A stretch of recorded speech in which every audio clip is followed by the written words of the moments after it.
El Departamento Editorial de la Dirección General de Difusión y Vinculación de la Universidad Autónoma de Aguascalientes les da a todos ustedes la más cordial bienvenida a una edición más del programa Jueves de Presentación de Libros.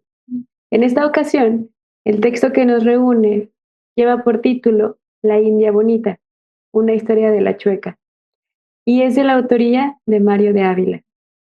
Dicha obra bibliográfica fue publicada en este año 2025 en formato PDF e impresa bajo demanda con el sello editorial de la Universidad Autónoma de Aguascalientes, encontrándose disponible en acceso abierto dentro del sitio libros.uaa.mx. Para llevar a cabo esta presentación editorial, tendremos la participación del autor y de quien lo acompaña, el doctor Luciano Ramírez Hurtado, prologuista de la obra. Agradecemos su presencia y nos complace contar con sus aportaciones. Sean bienvenidos. Antes de comenzar, me permito leer una breve semblanza de los participantes. El doctor Luciano Ramírez Hurtado es doctor en Historia del Arte por la UNAM, profesor e investigador en el Departamento de Historia de la Universidad Autónoma de Aguascalientes. Su principal línea de investigación es la historia del arte, historia de la prensa e historia política de Aguascalientes y México en los siglos XIX y XX. Es autor de 10 libros completos, 2 en coautoría y coordinador de otros 7. Ha publicado capítulos de libros y trabajos de investigación histórica. Es miembro corresponsal nacional en el estado de Aguascalientes de la Academia Mexicana de la Historia, correspondiente de la Real de Madrid. Además, es miembro del Sistema Nacional de Investigadores Nivel 2 y del Comité Editorial de Bibliología Mexicana. Bienvenido. Así también tenemos a Mario de Ávila, quien nació el 6 de noviembre de 1964 en la ciudad de Aguascalientes, donde realizó sus estudios, pues concluyó la carrera de licenciatura en Medios Masivos de Comunicación, generación 1985-1990, en la Universidad Autónoma de Aguascalientes. Fue fundador del Departamento de Producción Audiovisual de la Dirección de Censos Nacionales del Instituto Nacional de Estadística y Geografía en 1990 y 1993, del Departamento de Audio y Video de la Dirección General de Procede del mismo instituto. Trabajó en el área de videoproducción y televisión en la Universidad del Estado por 35 años y desde mayo del 2020 es jubilado, siendo su último puesto el de jefe de UATV, sección de la que fue miembro fundador en el 2010. Actualmente, continúa realizando los programas La Terca Memoria, Historia para Contar, y Sin Fronteras Iberoamericana, de Radio UAA. En 2024, fue presidente del Consejo Ciudadano de Radio UAA y es autor de la novela basada en hechos históricos titulada La India Bonita, publicada en el 2025 por la misma institución. Les agradecemos su presencia y los escuchamos. Cedo en primera instancia la palabra al doctor Luciano Ramírez Hurtado. ¿Qué tal? Buenos días. En primer lugar, muchas gracias a Mario por invitarme en su momento a escribir el prólogo de su muy interesante novela y también para comentarla el día de hoy. Es realmente para mí un honor y un enorme gusto. Me consta que Mario tiene ya varios años con este proyecto de novela. Le ha llevado tiempo pensarla, escribirla, tallerearla y pulirla. Su paciencia, perseverancia, esfuerzo y dedicación se ven ahora coronados con esta publicación. Como toda novela, se trata de una narrativa de ficción, pero también aderezada con una serie de ingredientes, sucesos, situaciones y personajes que realmente existieron a mediados del siglo pasado, lo que le da visos de verosimilitud. Imagino que por respeto a sus familias, Mario disfraza y les da otros nombres a sus protagonistas, pero sabemos de quiénes se trata, pues son reconocibles. La novela de Mario de Ávila está poblada por una serie de personajes muy peculiares, mismos que caracteriza con rasgos distintivos, dependiendo de su rol en esta historia. Imagina situaciones, recrea escenarios, inventa diálogos de cómo pudieron haber sucedido las cosas. Comentaré la actuación de los protagonistas principales.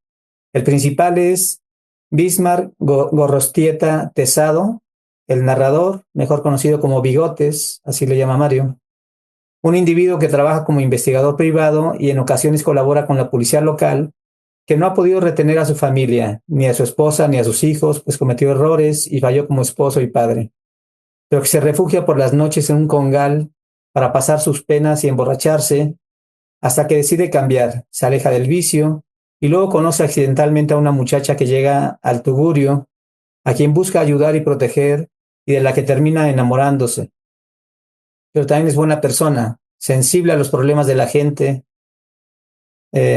sencilla, humilde y trabajadora, lo mismo que músicos, que prostitutas de la zona de tolerancia, que está en favor de la justicia, no necesariamente de la ley, y en contra de los privilegios y abusos que cometen los poderosos, sean políticos o clérigos, que sabe investigar en expedientes judiciales, en la prensa escrita, yendo a los sitios donde ocurrieron hechos delictivos, observando eh, y hablando con posibles informantes.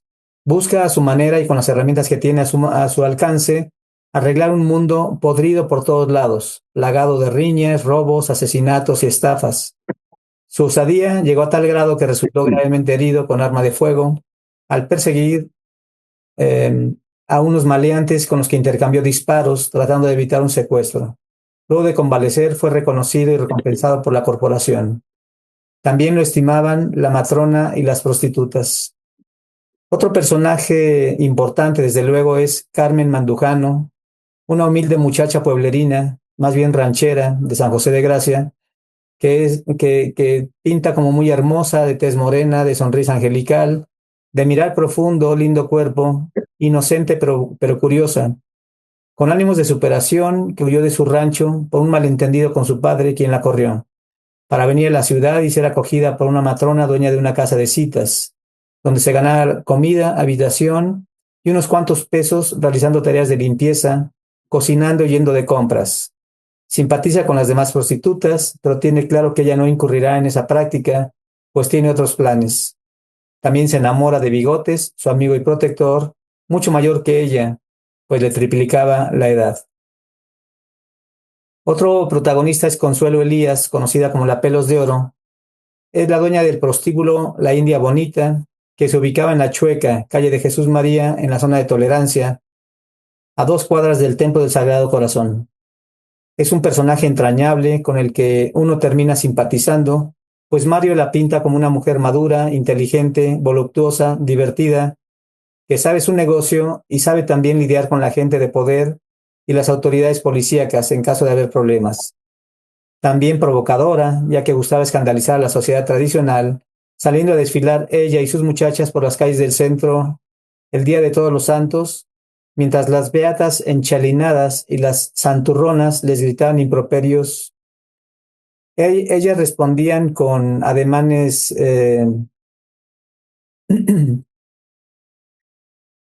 perdón. Otro personaje importante es el inspector en jefe de la policía, Salvador Ochava Luébano.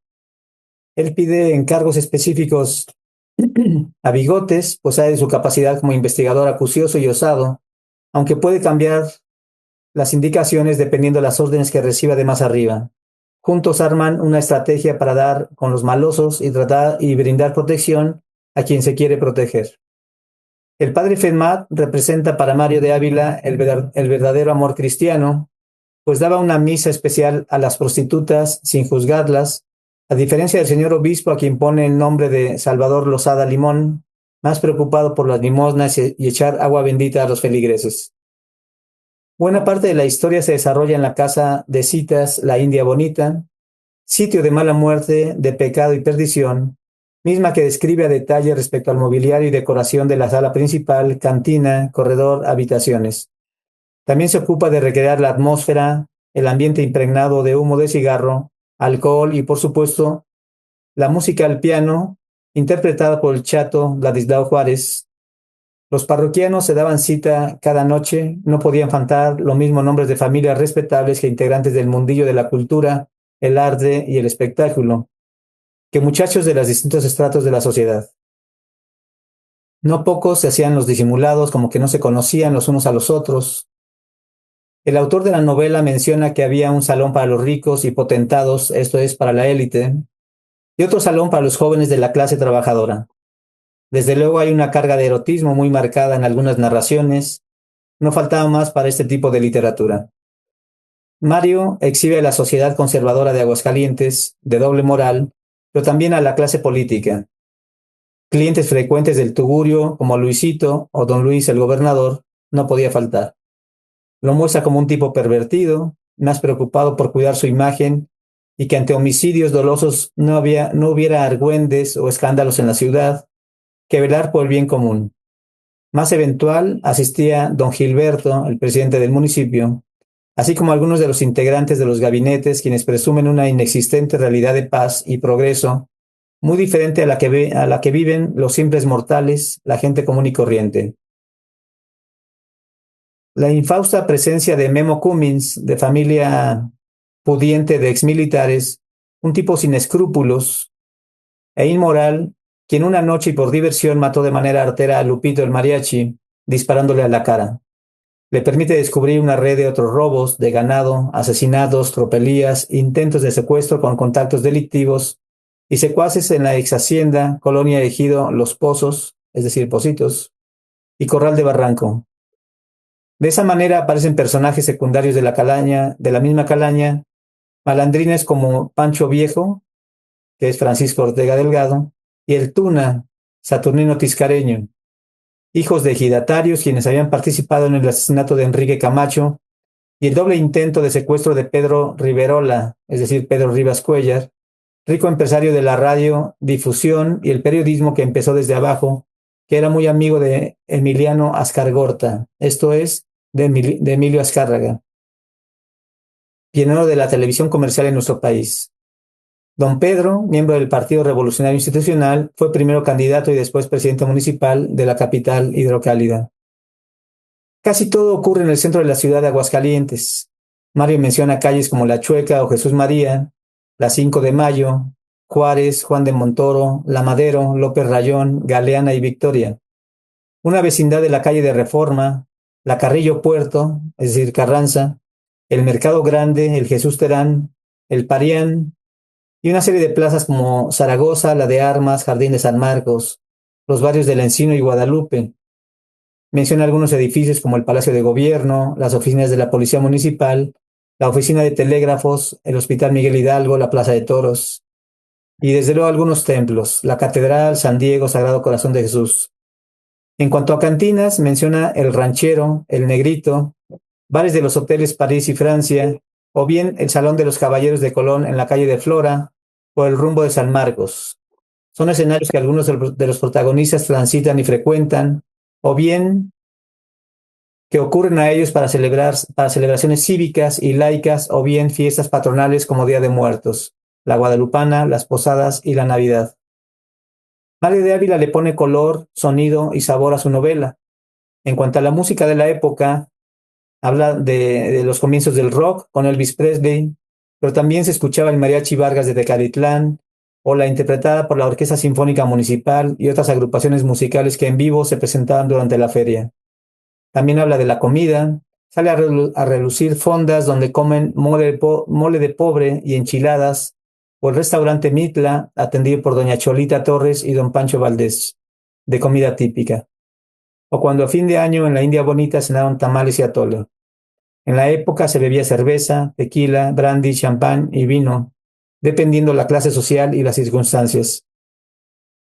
También describe marcas de autos y camionetas, tanto de particulares como los usados por la policía. La trama se desenvuelve en un año solamente, entre 1961 y 1962.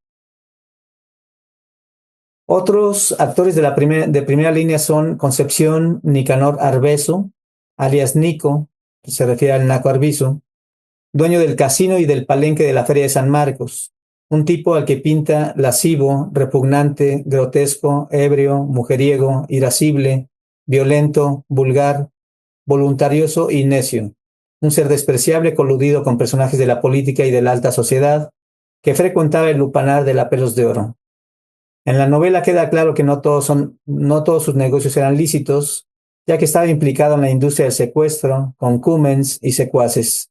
También el naco fue inmortalizado en el mural de la Feria de San Marcos, nos dice Mario. También aparece el güero Matías, le llama el gallerillo pobre, también Josefino y conocido de Carmen, a quien intentó violar.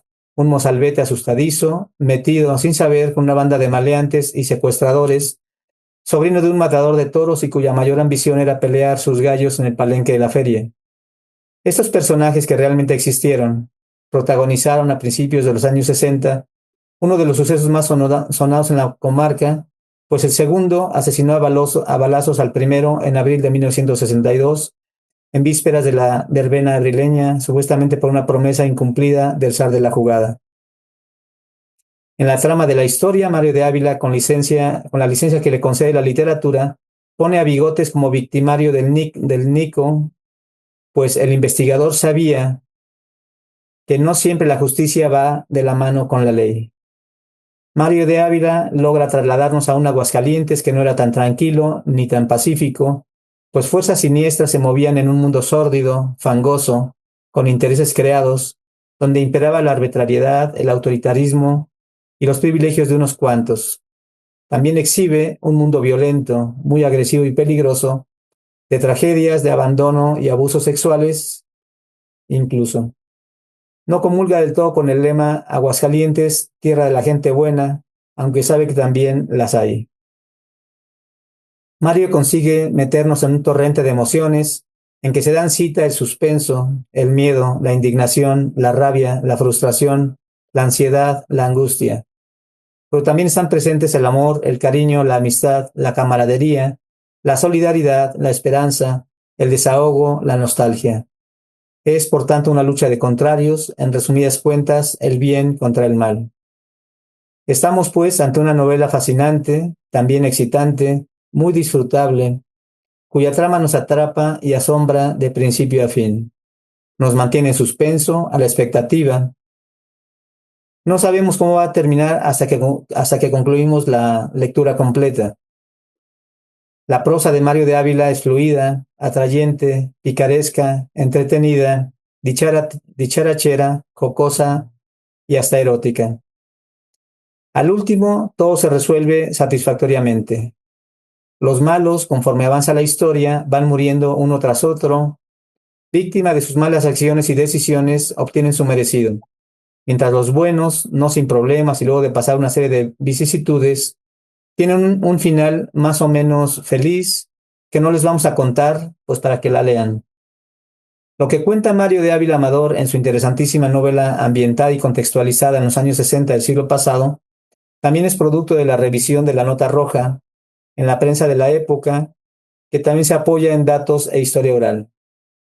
No me resta más de que felicitar a él por escribirla y aplausos al departamento editorial de la UA por el acierto de publicarla.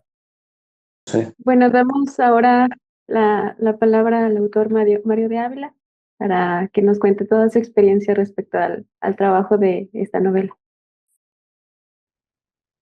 Pues muchas gracias.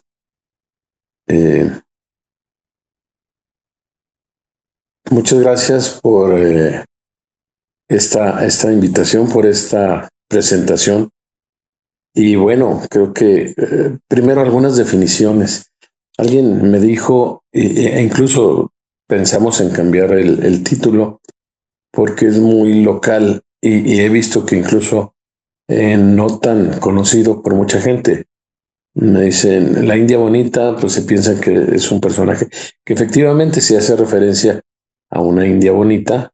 San José de Gracia es un pueblo de indios, pero también hace referencia a uno de los lupanares más famosos entre los 30s y 60s en Aguascalientes. Pero me dicen, ¿por qué una historia de La Chueca? Hay gente que piensa que La Chueca era una calle, no era una serie de calles en el centro de la ciudad que conformaban la zona de tolerancia en ese tiempo, y había muchos bares. Eran las calles que estaban enseguida del Templo del Sagrado Corazón, perdón, la calle entonces, perdón, conocida como Tacuba, hoy 5 de mayo, y bueno, la principal es esta de Jesús María, donde se encontraba la India Bonita que regenteaba Consuelo Elías. Bien, pues en este lugar es donde se desarrolla mucha parte de la historia. Y bueno, estas son las definiciones. La Chueca era la zona de tolerancia de los 30 a los 60. Y aquí, bueno, viene el cómo surge todo esto. Efectivamente, esto se empezó a escribir en 2004, cuando estaba trabajando con Luciano Ramírez, un proyecto sobre un documental. Era una serie de trabajos sobre los murales de Palacio de Gobierno, cuando me toca ilustrar la parte del asesinato del Naco Arbizu. Pues para ilustrar su muerte, pues debo acudir al archivo histórico, a los periódicos de época, y entonces ahí encuentro precisamente pues el asesinato. Yo creo que es uno de los pocos notas de nota roja que merecen 8 columnas, pero de portada. Efectivamente, estaba en portada en 8 columnas, y obviamente en la sección de policíaca, pues ya se extiende mucho la nota. Cuando fui a ver esto, pues me puse, te dan el libro, contiene todos los volúmenes del año 1962. El asesinato del Naco es el 3 de abril, y bueno, yo reviso hacia adelante, pero casi que la semana completa con notas acerca o que tenían que ver con el asesinato del Naco. Pero bueno, yo dije, pues habría que ver hacia atrás, ¿no? Empecé en enero. En enero me encontré la nota de estos dos pillos que sí existen y que ahí sí no cambié los nombres, el Pancho Viejo y la Tuna, que eran dos abigeos, y en este caso fue algo también sorprendente, que además el Pancho Viejo asesina a este hombre, le roba el ganado y se queda con la mujer, pero la mujer estaba de acuerdo. En fin, hay una serie de cosas. Y hacia marzo, una semana antes del asesinato del Naco Arbizu, ocurrió el asesinato de una de las muchachas de la India Bonita, que yo cambio aquí la situación. En realidad era una prostituta, pero yo la hago que sea una mujer del campo. Y bueno, esto, digamos, ya es como definiciones, pues. Pasaría ahora a la cuestión de los agradecimientos. Primero, obviamente, tengo que agradecerle a Luciano Ramírez porque pues fue el que indirectamente me llevó a encontrar estos datos. Después, obviamente que comencé en 2004 a escribir. Recuerdo que fueron 40 páginas y como que ahí me detuve un poquito y me puse a pensar, ¿vale la pena, no vale la pena? Y también eso quiero agradecerle a Luciano, que le llevé esas 40 páginas. Le digo, no sé si esto sirva de algo. Me dijo, adelante, dale. Pasaron muchas cosas y hasta 2020, que fue cuando me jubilé, aquí tengo que agradecer a otras personas. Una de ellas ya no está, pero a Guillermo Saucedo, él sí está y es un gran amigo. Agradecerle a él y a Sinú Romo Reza, que lamentablemente hace unos meses se fue de este espacio. Ellos dos, cuando estaba jubilado, ya me invitaron o me persuadieron para hacer un taller en el cual termináramos nuestros proyectos inconclusos. Y bueno, iniciamos con los miércoles, a trabajar miércoles con miércoles. Se fue dando, esto lo hacíamos ahí en el obraje, pero después hubo alguna serie de cuestiones que nos impedían hacer el taller. Cambiamos a un café ahí en la calle Carranza y de pronto pues ellos dejaron de ir. Entonces yo empecé a escribir y me di cuenta que escribía bastante y me gustaba cómo lo estaba haciendo. Entonces ya no iba nada más los miércoles, iba lunes, martes y miércoles, luego los jueves. Los viernes no, porque tenía el programa, pero empecé a escribir más y como en un año terminé, digamos, el primer boceto, se lo pasé a leer a algunas personas. Muchos me dijeron que estaba muy bien, otros me dijeron que era necesario hacer algunas revisiones, en fin. Y también debo agradecerle a Luciano que ya estando yo jubilado en una feria del libro, nos encontramos a Marta Esparza, otra persona que tengo que agradecerle mucho, que Luciano le dijo, mira, tiene una novela. Yo la verdad, yo sí digo, soy escritor, pero escritor de guiones de radio y televisión. Y Marta me dijo, no, preséntalo y ya será la comisión la que decida. Se presentó y se decidió.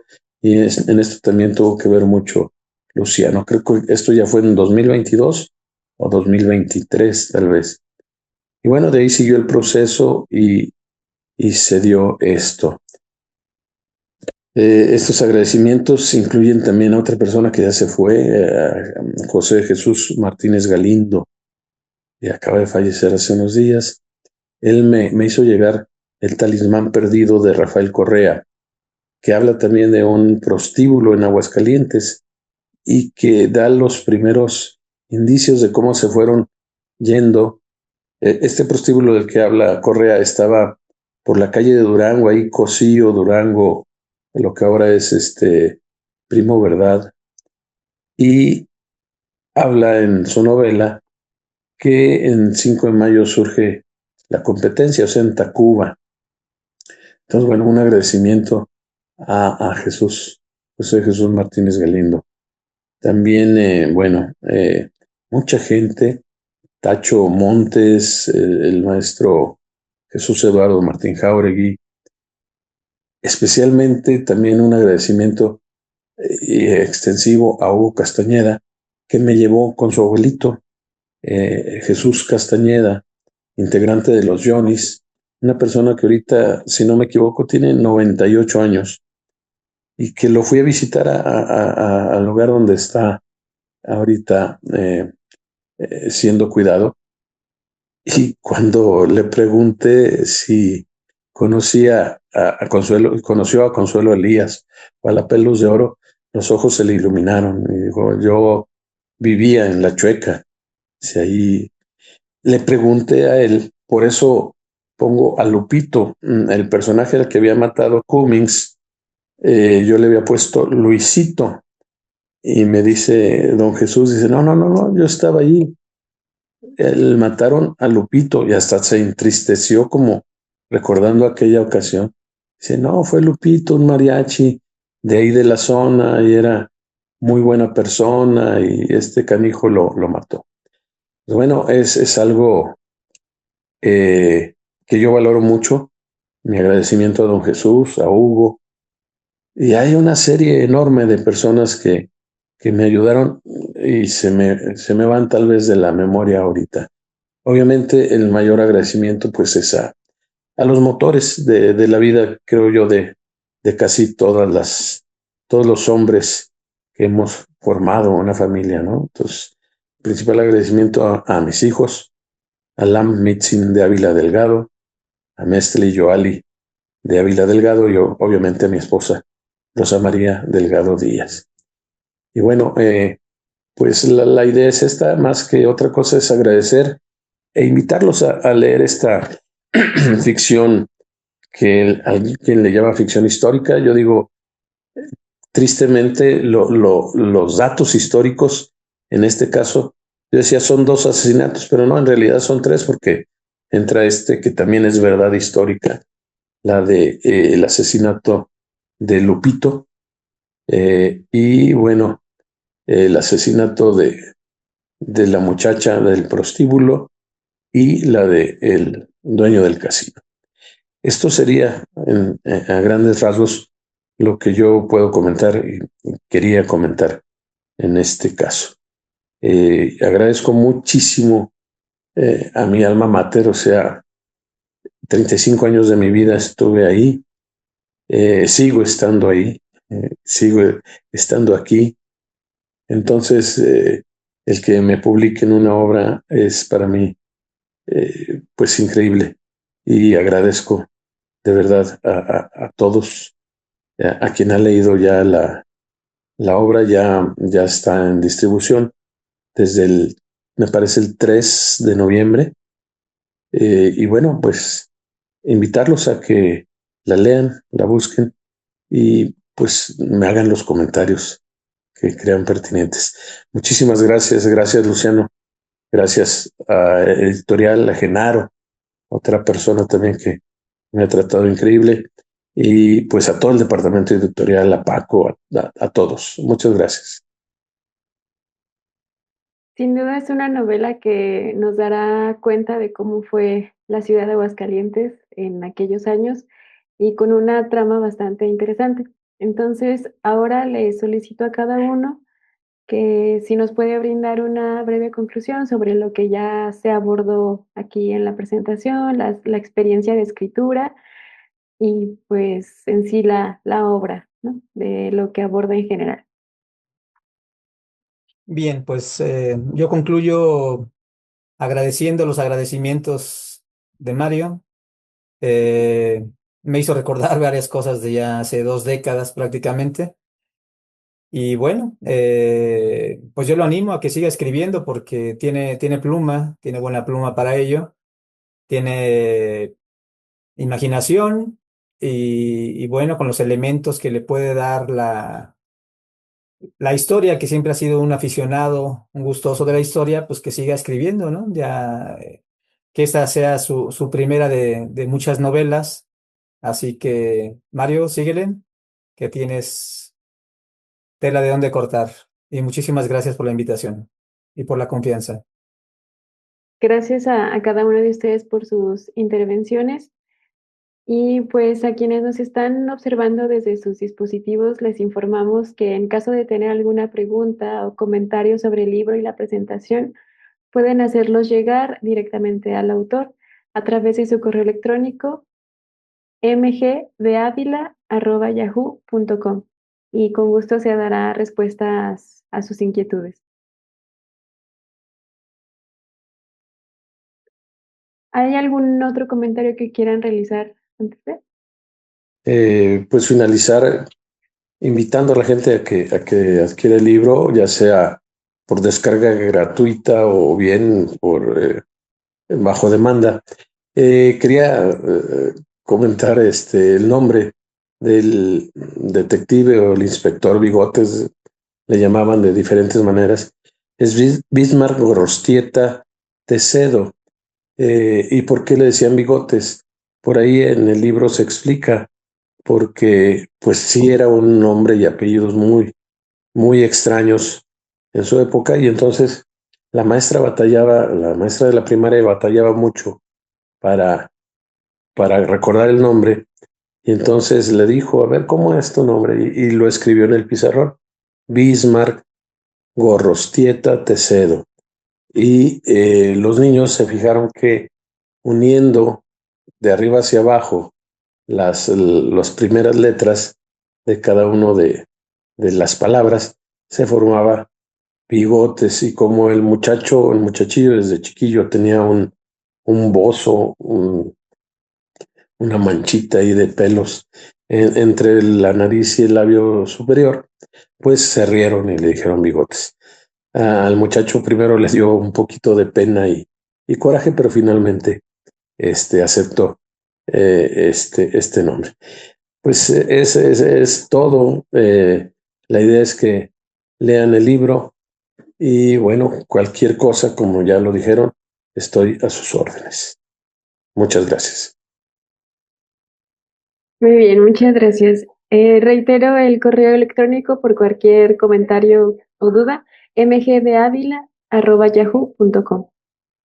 Y bueno, sin más por el momento, terminamos esta presentación de La India Bonita. agradeciendo a los participantes y al público interesado que nos sigue desde sus dispositivos. Igualmente reitero la invitación para que se acerquen al libro presentado, recordándoles que puede descargarse en la página libros.uaa.mx y adquirirlo en su formato de impresión bajo demanda en la librería virtual de la universidad, libreriavirtual.uaa.mx. Finalmente, pedimos a todos continuar al pendiente de las actividades de Editorial UAA y de las siguientes presentaciones de libros, de los cuales estaremos brindando información en nuestra página de Facebook. Además, esperamos que visiten nuestros sitios web oficiales, donde podrán encontrar algo de la producción editorial de la universidad, tanto en acceso abierto como a la venta en línea, disponibles en editorial.uaa.mx, libros.uaa.mx y libreriavirtual.uaa.mx. Les deseamos un excelente día a todos y espero que se acerquen a la novela presentada. Muchas gracias y muchas gracias a ustedes que nos acompañaron.